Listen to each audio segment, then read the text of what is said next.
കേരളത്തിൻ്റെ അതിർത്തിയായ തമിഴ്നാട് വാൽപ്പാറയിൽ കാട്ടാനാക്രമണത്തിൽ 2 പേർ മരിച്ചു. വാട്ടർഫോൾ എസ്റ്റേറ്റിന് സമീപം വീട് തകർത്തുള്ള ആനയുടെ ആക്രമണത്തിലാണ് 3 വയസ്സുകാരി ഉൾപ്പെടെ 2 പേർക്ക് ദാരുണാന്ത്യമുണ്ടായത്. സൂരജ് സജീവ് വിവരങ്ങളുമായി നമുക്കൊപ്പം ചേരുന്നു. സൂരജ്, എങ്ങനെയാണ് ഈ അപകടം, ഈ കാട്ടാന വഴിയുള്ള ദുരന്തമുണ്ടായത്? വിവരങ്ങൾ, അപ്ഡേറ്റ്സ്. എസ്കെൻ, ഏറെ സങ്കടപ്പെടുത്തുന്ന വാർത്തയാണ് കേരള തമിഴ്നാട് അതിർത്തിയായിട്ടുള്ള വാൽപ്പാറയിൽ നിന്ന് വരുന്നത്.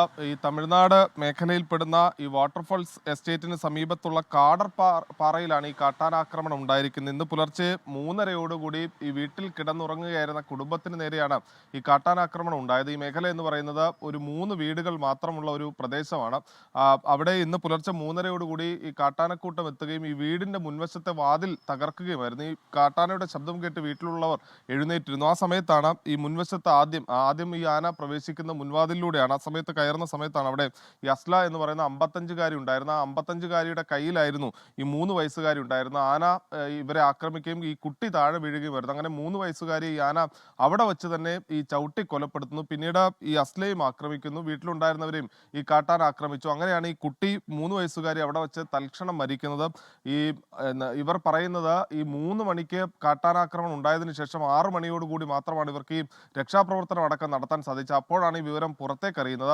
6 മണിക്ക് ഇവർ എത്തുന്ന സമയത്ത് പരിക്കേറ്റ നിലയിലായിരുന്നു അസ്ല ഉണ്ടായിരുന്നത്. അസ്ലയെ പിന്നീട് ഈ വാൽപ്പാറയിലെ സർക്കാർ ആശുപത്രിയിൽ എത്തിച്ചെങ്കിലും അവിടെ വെച്ച് മരിച്ചു എന്നുള്ളതാണ് പറയുന്നത്.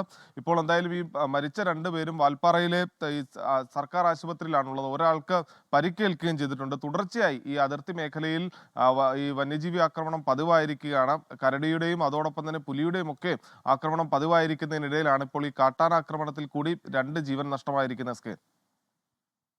Thank you. സൂരജ് സജിയാണ് വിവരങ്ങൾ നൽകി. വളരെ സങ്കടകരമായ ഒരു വാർത്തയായി പോയി. ലോകത്തെവിടെയായാലും ഏത് സമയത്തും 24 വാർത്തകളും ഓഗ്മെന്റഡ് റിയാലിറ്റി പാക്കേജുകളും എക്സ്പ്ലെയിനറുകളും വിശദമായി കാണാൻ ഞങ്ങളുടെ യൂട്യൂബ് ചാനൽ നിങ്ങൾക്ക് സബ്സ്ക്രൈബ് ചെയ്യാം.